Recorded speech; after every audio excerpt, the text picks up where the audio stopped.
Direction la rade Toulon, Stade Français. Les Galactiques marchent sur l'eau actuellement et parmi eux, un joueur a une vraie carte à jouer pour les tests de novembre. Il s'agit ici de Pierrick Günther en première ligne suite aux blessures de Dussautoir et de Loré. Il a été ménagé lors des 2 derniers matchs. Philippe Flex, dites-nous tout, est-ce qu'il était titulaire aujourd'hui ?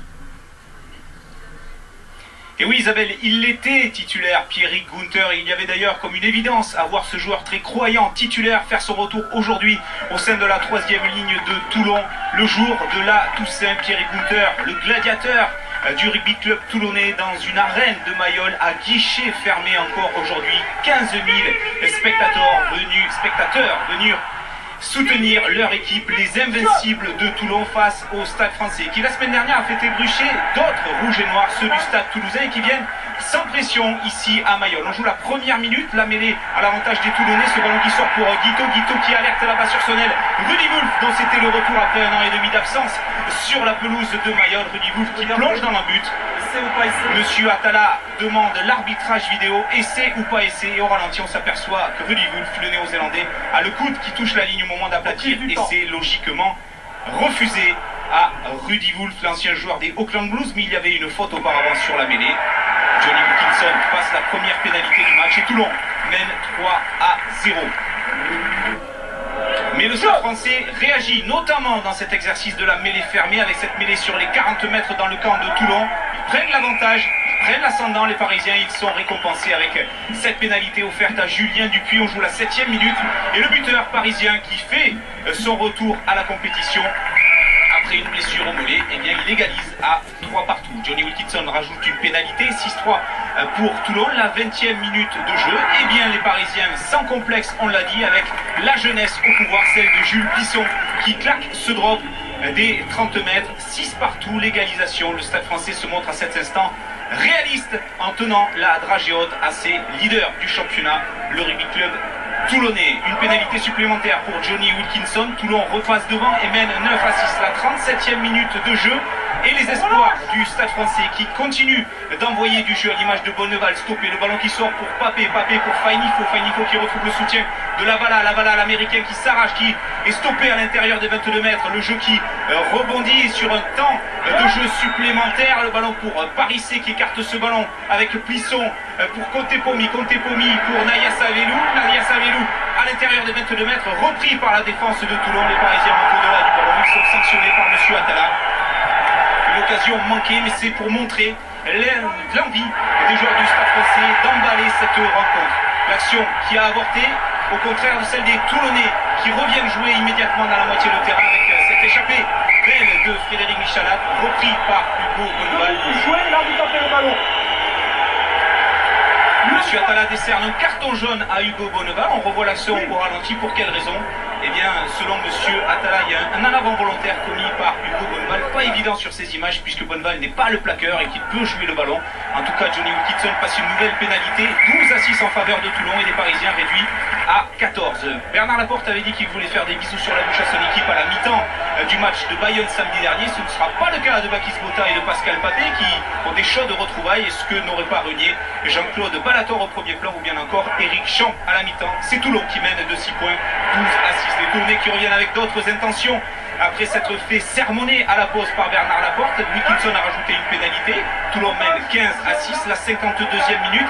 Toulon accélère la cadence et les Parisiens se mettent à la faute, position de hors-jeu, et Johnny Wilkinson, des 22 mètres face au poteau, rajoute 3 points, cela fait 18-6 en faveur de Toulon. Mais Toulon a du mal à enchaîner, le Stade Français revient grâce à une pénalité de Porical, l'heure de jeu se renvoie anodin, on a l'impression que c'est le Parisien qui va se faire sanctionner, eh bien non, c'est Dylan Armitage pour propos déplacés envers l'arbitre de touche. Toulon qui à son tour se retrouve à 14 contre 15. Porical réduit l'écart avec une nouvelle pénalité, 18-12 en faveur de Toulon. 6 points de retard pour le Stade Français, mais on craint pour les Parisiens qui ont du mal à tenir la cadence sur ces rythmes imposés par les Toulonnais. Mais ce ballon de récupération à l'intérieur des 22 mètres, poursuivi au pied par Hugo Bonneval à la course qui devance le tacle glissé de Guito, la course de Bonneval avec le soutien de Porical qui vont devancer à la fois la paire et Smith pour aplatir ce ballon, le contre assassin de 80 mètres des Parisiens.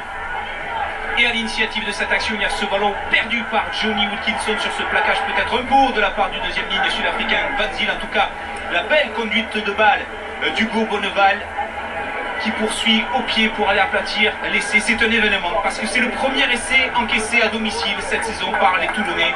Le Stade Français est en train de créer une énorme sensation et revient même devant au score grâce à la transformation de Borical. 19-18, il reste 8 minutes à jouer. Oui, le Stade Français mène à Mayol, mais Toulon a de la ressource. Toulon continue d'insister avec ses stars, son banc notamment celui de Stéphane Armitage qui a fait son entrée, ballon perdu par les Parisiens et monsieur Sir Johnny Wilkinson des 25 mètres en coin qui sanctionne cette indiscipline avec cette nouvelle pénalité à 3 minutes de la fin qui permet à Toulon de reprendre les commandes 21-19 sous le regard de Maxime Mermoz et de Vincent Martin. La 77e minute à présent, Toulon est devant avec 2 points d'avance, 21-19. La nouvelle faute du Stade Français sur ce ballon récupéré par Mathieu Bastaro et des 50 mètres quasiment, Johnny Wilkinson passe sa 8e pénalité de l'après-midi, 24-19.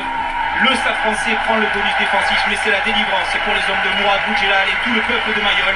9e victoire en 10 matchs cette saison, probablement la plus difficile pour les hommes de Bernard Laporte. Ah oui, la délivrance pour Toulon. On est loin, Philippe Place, du carton de la semaine dernière face à Bayonne. Toulon s'est fait peur et Toulon a eu chaud cette fois-ci. Oui, extrêmement chaud puisqu'ils n'ont repris l'avantage qu'à la 74e minute.